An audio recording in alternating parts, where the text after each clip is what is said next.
Hello and welcome to All Villa No Filler, a podcast all about Aston Villa, the world's greatest football team. They didn't look particularly great this afternoon, though. They endured a terrible 4-0 loss against Spurs, which really damages our hopes for Champions League football this season. More on that in a second. Plus, later, Frankie cooks up yet another of his spicy questions. First things first, Frankie, need I ask you this, but how are you?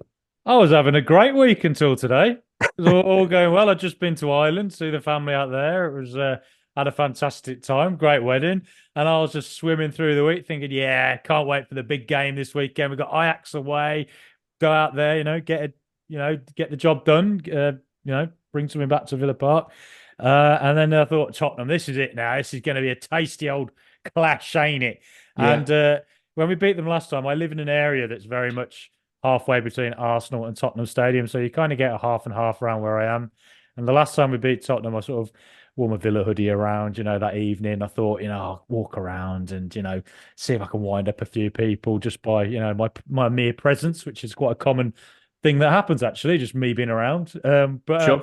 But no, tonight my doors are barricaded as like in the Simpsons when Springfield just goes collectively mental and Yeah. pitchforks, fire sticks are out and they're trying to bash down my door. Come on, mate, come out here, like an EastEnders Christmas special or something where everything's going wrong and I'm the one who's the victim.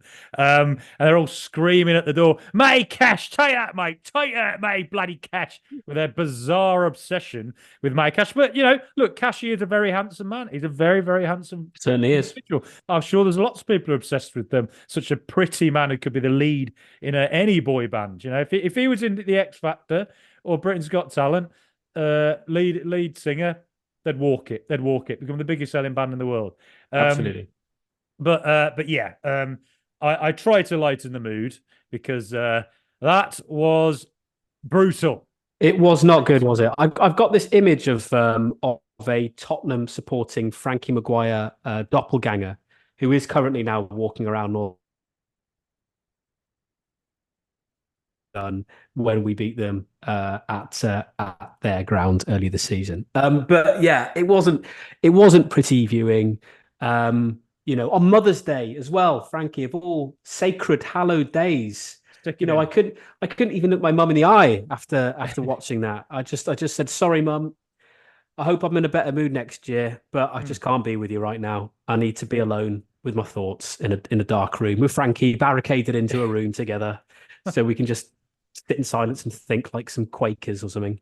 Yeah. But yeah, it was tough. It was tough going, and I think as well. I think it comes with the big build-up that a lot of Villa fans gave it. I think I said on the last show that we did together, Frankie, that this was arguably the biggest week of the season with the combination of the Ajax game in midweek and obviously this game on Sunday. And we've talked previously about the effect of European games. Will it have an effect on our team when it comes to, playing again on Sunday? And I think, to be honest, that's probably a bit of what we saw today. I think the team did look really lethargic. I agree. Yeah. They looked tired, a bit drained.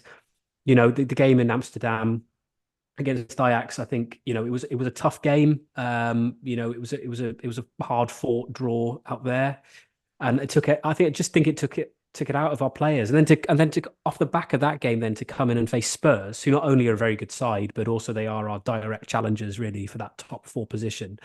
It just was an unfortunate, fixture to face. Really, they were really up for it. They knew what they had to do, and I don't know. I think maybe it was a tiredness and also a bit of a pressure that we put on ourselves. You might have seen a comment that John McGinn gave at the start of ahead of the game, where he said, all the players know what a big game it is. It's one of the things where, like, we know how big it is. Maybe it's just not a good idea to perhaps say that. Yeah. Yeah. Maybe that put a bit more pressure on their own backs. I don't know. I'm trying to think of reasons why that might be the case. Yeah, I think that's fair enough. Yeah, it was an interesting approach. Just you mentioned the tiredness. It's worth remembering. Something I think the commentator said today that this is Villa's 41st game of the season, and Tottenham, their maximum they can play now this season will be 41. So I think it's worth bearing that in mind for the fact that I wonder if the formation we started with today, 5-3-2.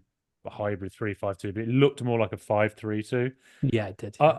I wonder if that new formation we played was um, a couple of factors.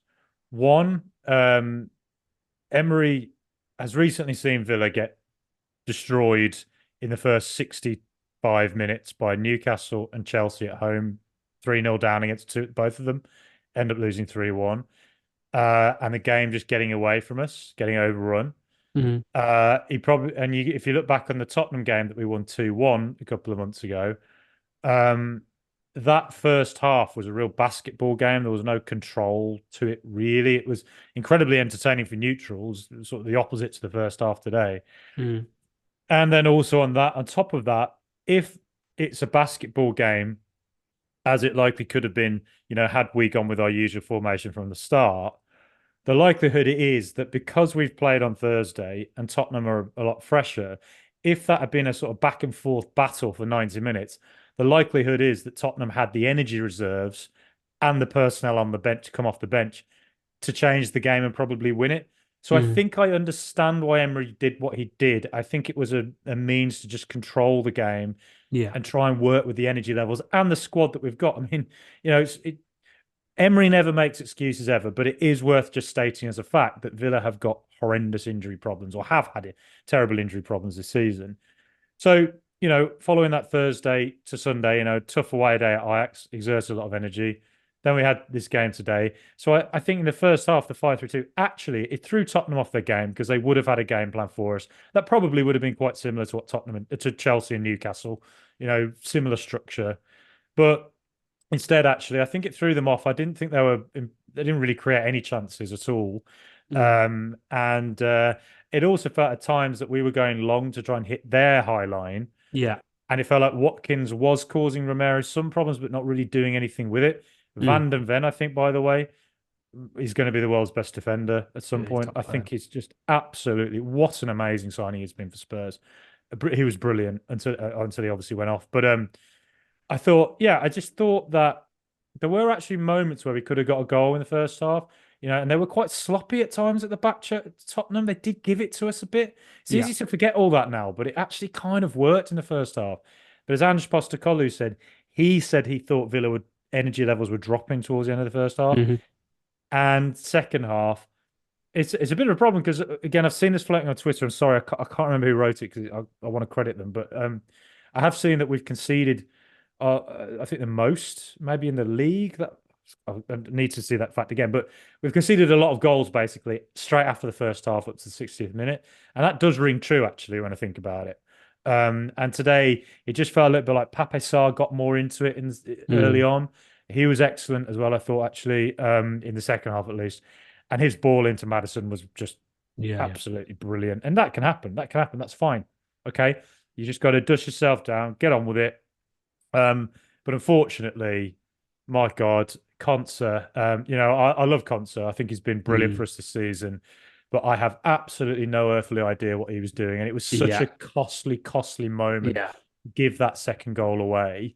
He had enough time on the ball to have watched the entirety of Titanic, all three Lord of the Rings movies, Yeah. It to was bizarre, wasn't it? yeah, and I don't know what, and it was sort of that, sometimes there's a borderline between, being too casual and just being cool on the ball, and that Mm. is when it veered into being too casual. Yeah. And Yeah. I just don't know what he saw. I did think in the first half there were moments where we were put under pressure by Tottenham's press where we almost made a mistake to give the ball away. And I did actually think a goal like that was going to be conceded today in the second half.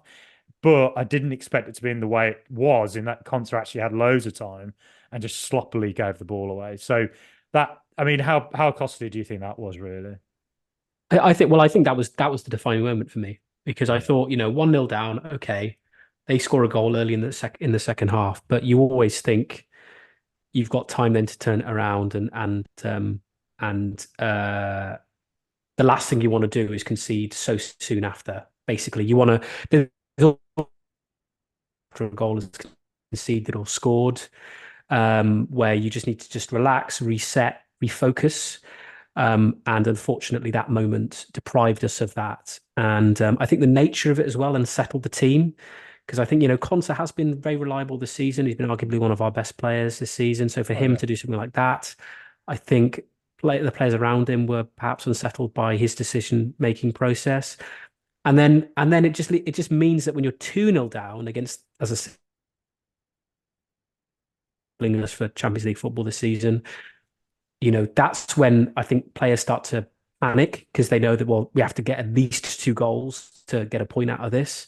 And that's when you see things like what happened with John McGinn happen, where, he's trying to get his team going and lead from the front, as a captain should, and all the rest of it, show a bit of heart and desire. But he just lost his head, basically. It was a daft challenge. I mean, we can talk about should it have been a red card, should it have been a yellow. Um, you know, I think there is arguments to be said on both sides there, but you cannot argue with the fact that it was a completely daft challenge. And it was forceful and it was intentional. And yeah, I mean, okay, it wasn't the worst challenge in the world, but you can seriously injure your opponent going in that hard on someone's leg. You can.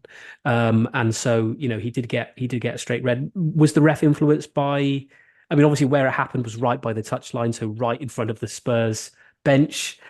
Did that influence the refereeing decision in terms of them standing up and getting involved and all the rest of it? Possibly. But still, you can't do that. You can't do that. And then when he's gone, then that's it, isn't it? 2-0 down without our captain. And then they just took full advantage in the last 2 minutes to score their 2 extra goals. So I would say, Frankie, that this is probably the most disappointing defeat of the season. Definitely. I think the United game at home as well probably rides quite high because of how well we played and still didn't get anything out of it. I think this is kind of the other side of the coin where it's a disappointing loss because of the nature of the defeat. Like, we totally deserve to lose today, and it's very unfortunate that we decided to play like that against a team that we really need to be challenging in terms of getting into the top four. So yeah, bad day at the office. But I do think that Konsa moment, that second goal, that was critical in our downfall. As soon as that went in, I think that was already game over after 60 minutes, 55 minutes. It felt like it, even if it just felt in the final third today, we absolutely just couldn't get anything going right at all. I think Bailey looked tired, given how electric he's been this season. Today was just like, I just didn't look at it really. No. Watkins running a lot, but just nothing really coming off, and just it was just everything in the final third was just a bit poor today. I just felt like Tottenham were well on top. And what you're saying about McGinn as well, it was the orangest of orange cards, which is telling you it's enough for a red, really, isn't it? Yeah. Just the thought, like a lot of Villa fans will think, that's a yellow. And if you look at the Edison's penalty for City today against Liverpool, then you could make that argument. And if it was a yellow, you'd say he's a lucky boy. But the fact it's a red is like, well, yeah, I mean, he did go in with a lot of force, and it was a very un-John McGinn thing to do. He's been such a brilliant player for us for so long, and someone you can always rely on. And I thought he was our best player today, to be honest, pretty much by head and shoulders above everyone else.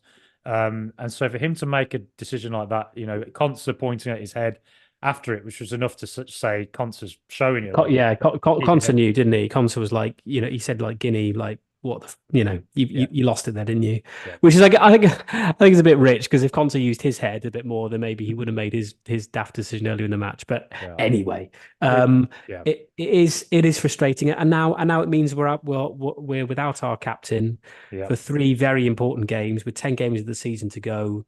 And in a position where we're already light because McGinn replaced, obviously, Kamara, who is now injured for the entire season. So that means more likely that Timur Ogbunam is going to be chucked in at the deep end right when it really matters at the sharp end of the season. Big challenge for him. Obviously, he has played a few more games since he's been back. He did start against Ajax. I thought he did okay.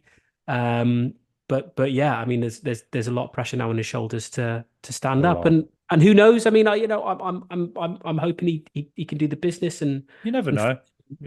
Absolutely. And we've said this before, haven't we, Frankie, about opportunities. When opportunities arise, you've got to grab them by the horns, haven't you? And as every Villa fan would be cheering him on and wishing him the very best, because he's a youth team player, and we all want our youth team players to to forge their careers with us, and we want them to be successes in their Mm. careers. And so this is now his moment where he can, take full advantage and try and help us where we need him. Yeah, exactly that. It's a tough 4 games coming up now, isn't it? Before the international break. Well, it's not for the international break, but it's a tough 4 games in a row we've got coming. We've got Ajax on Thursday night. The atmosphere will be amazing. Yeah. And I can't wait. I'm going to it, and I think it'll. I think that's a good opportunity to bounce back. It's hard, given it's the crushing disappointment of today. But if we can bounce back solidly with that, West Ham also have to play Thursday night in a game where they're 1-0 behind, so they actually have to really go for it if they Yeah. want to stay in the Europa League. And then we've got West Ham away 3 days later. Again, their form is all over the place this season, but it's hard to be as optimistic as I have been, knowing McGinn's not there, Mm. knowing Kamara's not there. It's a challenging one. You look at that midfield now, and you see, potentially Rogbinham, Luis, and Could who be else would be in there? Tielemans could Tielemans. come back. Okay, Yeah, well that sort of gives me a bit more hope, because you're crying out for a bit more experience now, aren't you? yeah. So Tielemans probably will start, won't he now? Um, but yeah, it's yeah, you're right. I mean, today was a sickener. I think that's fair to say. And in many ways, the McGinn sending off just another element of all that. And so yeah, but we have to try and be positive. I mean, we know under Emery we are actually very good at responding well to defeats. We've had blips in the season so far, and we've ridden waves, and we've come back. So yeah, we just have to have full faith in the team and Emery to do that, hopefully as quickly as possible on Thursday night against Ajax. Could George turn me into a modern day Mike Tyson and leave me trying to bite his ear off the next time we meet as things get heated in the spicy question? And today, George, I'm liking the look of your ears, actually, mate. I might just have a little nibble on them the next time we meet. I ask you, if you could choose one player ever that you've witnessed at Aston Villa that you'd love to see playing this current team under Unai Oh, Emery, wow. who would it be? Oh, wow. God. So one player that I've seen who I think would thrive Hmm. in this Emery team. Ooh, that's a tough one. Hmm. It's a good one, isn't Well, it? It's good, it's getting the it's a getting the good it's a brain good one. thinking. It's a good one. I mean, I know I don't have forever to think of this, so Yeah. I'm just gonna say the name I that haven't just seen you immediately ponder came. this hard since you've been asked which Edward was king in the year like 1360 in a pub quiz once. I'm sure. That was Edward the Third, Frankie. I think I Yeah. said. Yeah. But yeah, I think you know what we've been missing, Frankie, all season. It's that player in the final third, just off the striker, who can kind of unlock defenses. And I'm going to say his name because he was a player that could obviously do this. But I think Jack Grealish Hmm. in our team, the Jack Grealish that we had in the Championship and in the first couple of seasons in the Premier League, I think he would make a big, big difference to our team. I mean, we saw it obviously. Jack Grealish and Watkins had an amazing partnership. Grealish could unlock the defense, and Watkins could, finish it off.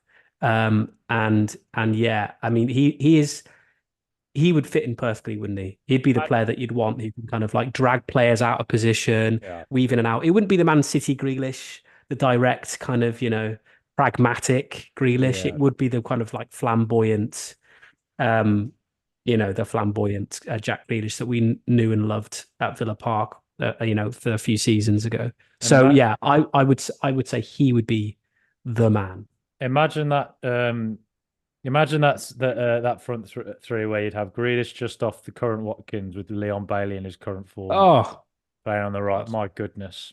yeah, My that would word. that I think that would guarantee top four for sure. I think it would. Definitely. I definitely. He's Because what? you'd have a lovely combination there of the directness of Bailey, who's also a pretty Mm, tricky customer himself, but like direct, quick, pacey, and mm. then the sort of like, sort of magical, sort of creeping of Grealish, where he has a bit of pace to him, but also he Yeah. can kind of like throw a trick in here and there. And he could play out on the left as well if we needed him to go back there. He could Yeah, shift it around. God, he'd be magic, wouldn't he? yeah. Oh, it breaks my heart just thinking about it. Damn you, City! Damn you! Once Um, again, taking yeah, our players. bloody. Oh. But yeah, I think that's a good one. I sort of think I wouldn't mind seeing someone like Bosco Balaban, just to, just to see if Unai Take Emery the can heat get him off scoring. Watkins for a bit. Yeah. Go on, Bosco. You I can reckon, do it. I'm actually fascinated to know if Unai Emery could get him scoring goals in his Villa team. Like just Wow. played as the second striker. In he comes. Bosco's on. Yeah, if like yeah, okay, like in a sort of sliding doors moment. If Emery was a bit younger and, oh sorry, yeah, was younger in the 90s and Balaban comes in, could Emery change time and mm, make Balaban the striker we all hoped he would be? And yeah. you'd be proud to wear that Balaban shirt that you still got. Yeah. Yeah. Yeah. I still have. Yeah. It's because Grealish was the one who just struck me in my mind immediately. I was like, yeah, it's 100% him. But I was trying to think sort of outside the box a little bit, and it was like obviously like Paul McGrath is like the best defender we've probably ever had, one of the best defenders ever. But I'm trying Uh, to I'm trying to think of players that would work in this, particularly in this Emery team. Um, I like mean, I'm trying to think of like really gifted fullbacks we've had, because obviously Emery likes to yeah, play with his well, fullbacks. I'm going to think, is there a fullback that would have been particularly good under Emery? Wilfred Boomer would have been good. He was. Do you Interesting. remember that Yeah, one yeah, yeah. season? He was he right back? I think Boomer. I've sort of Yeah, forgotten. I think so. Yeah, yeah, yeah. Steve Staunton, Wilfred Staunton, Boomer. yeah. Okay, yeah, Staunton might have been interesting. Because I Yeah. do think that I think right back is the area, and this is not to get at Matty Cash, but it's the area. If I was to say, where does it seem most obvious Villa could probably improve? I hate saying this because I do like Cash and I do rate him, but I do think there's room for improvement in that particular Well, role. I couldn't help but notice, Frank. I don't know if you saw the same as well, but that's where Spurs were attacking a lot of the game. It was down that our right hand side, Yeah. and I wonder if that was a decision made. I mean, Son, he does play there as well on the left, so you can understand why it was going through him as well. But equally, perhaps they looked at it and thought, well, maybe we can get at the right. But yes, yeah. I mean, Mm. yeah, I'm trying to think of any right-sided defenders we've had that have. I think Boomer. I'm sure he Yeah, was. I think he was. He's just slightly unheralded actually, yeah, yeah, given for how yeah. good he actually was. Yeah, and obviously, if it wasn't for that awful injury he picked up in pre-season that Yeah, time, I was at that game. I remember that happening. It was yeah, awful, awful, wasn't it? So, awful. was that pre-season game or was that early stages of like a Uh, European Cup, like not the European Cup, but a European Cup competition? I vaguely think it was a European competition. Yeah, I think it might have been. I think it was. Yeah. I just remember. I remember I was at the top of the Trinity looking down, and I remember. Oh God, awful. But Mm.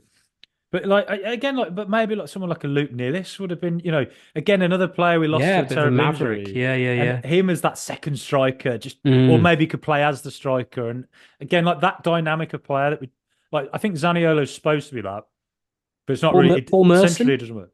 Merson would be good. God, yeah, he'd be good. Um, God, this yeah, is Gareth Barry, Ginola. yeah, Ginola. Um, so I think Jack Grealish is the obvious answer. Yeah, of course. Yeah. But I think that if I was to try and think outside the box, I think Paul McGrath, obviously, but like, where is it that I think Villa could be a bit stronger? And it's probably in that fullback area. Yeah. Obviously backup striker and backup keepers. Well, I haven't seen Joe Gauchi really yet, but backup striker we could improve. But just that fullback area. So maybe like a Boomer is a left maybe field choice, but I like it. I maybe a like it, Boomer, Frankie. maybe maybe a Stevie Staunton, even though he's a left back, and that's probably not where we're at our weakest. But Ulysses Dela Cruz. yeah, yeah. But I mean, yeah, there's a few, a few that I could come in here. Like Milner could fit in here at his peak for us to Mm, centre midfield. He was brilliant. He yeah. was a bit of a John McGinn of his time, really, wasn't he? Yeah, very much so. Yeah. Gareth Barry as well. Gareth Barry, another guy who could play at fullback as well. And then Paul McGrath. God, there's so many. Like Oh, Yeah, Dwight York, Dean Saunders, Damian yeah. Atkinson, Kevin But Richardson. out of interest, I mean, you talk about strikers that could thrive under Emery. Um, I honestly think I don't think he could do better than Watkins. Genuinely, It's an I think interesting Watkins is question. like is like a proper Emery striker in my mind. I mean, would Benteke have been as prolific under Emery? I'm not entirely sure he would be. I feel like Benteke was a more of a he was ball into feet. Like Yeah, he'd hold it up amazingly well. yeah. But he wouldn't run the channels. You know, No, it wasn't really like he'd that. play between the posts, wouldn't he? Yeah. You know, receive the ball either in the box or just outside. And then yeah, hold it up for others to get involved and or you know shoot himself, which he was obviously very good at. But I don't know whether he would have thrived in an Emery because Emery kind of likes all the players to contribute and be quite industrious. Yeah. Benteke was never really that, from what I can Hmm. remember. I Um, I mean he was fantastic for us to oh win the yeah, league. yeah. I mean, what a goal scorer he was. Yeah. And he'd probably have to adapt his game, I think. I think he had the talent to do it. It's weird what happened to his career after Villa, but mm, yeah, I think you're right about Watkins. I mean, to be honest, of all the strikers I've ever seen at Villa, he's probably like the perfect striker for Emery. I mean, that said, I mean Dwight York would be something else under Emery as well. yeah, I bet he'd hit 20 a season under Emery. yeah. Because York would run the channels as well. Yeah. York had a kind of it all, didn't he? He could finish and he would work hard and Mm. yeah. And He I'd love it was when he'd pull his collar up. You know, we're yeah, wearing collar shirt, and yeah, you were like, he was yeah. the coolest man ever. You know, Yeah, like the slightly and it was. I mean, all of them were quite oversized back then, but it was a sort of kind of oversized collar up hmm, shirt, and it would be kind of tucked in, but not really. It would sort of be sort of semi tucked in. yeah, One sock rolled up, one sock rolled down. yeah. But yeah, what a player he was. Anyway, He was but good. yeah, I still maintain Greek. For me, I think the player we are missing is someone that can unlock defenses.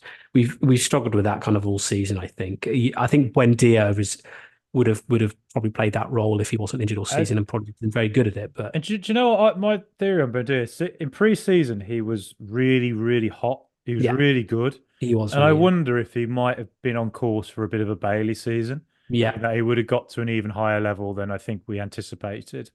Because I thought he actually played really well during the great run of last season.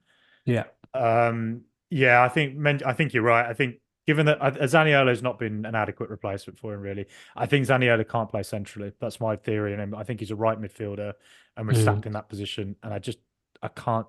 He can't. It just feels to me like he's too slow on the ball in centrally. Yeah. So yeah, that's where I am. But yeah, I think you're right. I think player can unlock things and a pickpocket, and also maybe a right back. So Boomer and Grealish, they're coming in, but there's probably people screaming now, being like, "Boomer, what are you fucking on, like you idiots?" I'm You trying. know, like those FIFA card reveals where you're like Yeah, looking at it as they're coming up. You're like, it's Wilfred Boomer. You're like, yes, yeah, get in, yeah, get in. yeah, It's like a bronze player. You're like, get in. yeah. But Yeah. imagine like Powell with Paul McGrath and Konsa Oh right. I said, yeah, yeah, oh yeah. my goodness. I'm cooking. I'm cooking a big, lovely Pau Torres paella thinking about this. Oh, What I would say, the one positive, I mean, there are very few positives, but the fact that Torres got through that entire game uninjured yeah. is a plus. I wonder, you know, that maybe obviously Longley and Torres are both left-footed. You know, that would that have impeded us in some way? Maybe it was a bit lopsided. I don't know. I'm just sort of picking holes now in everything that I can. Mm. But anyway, no. On a positive note, it was great to see Pau Torres play again, and I'm sure he will continue that.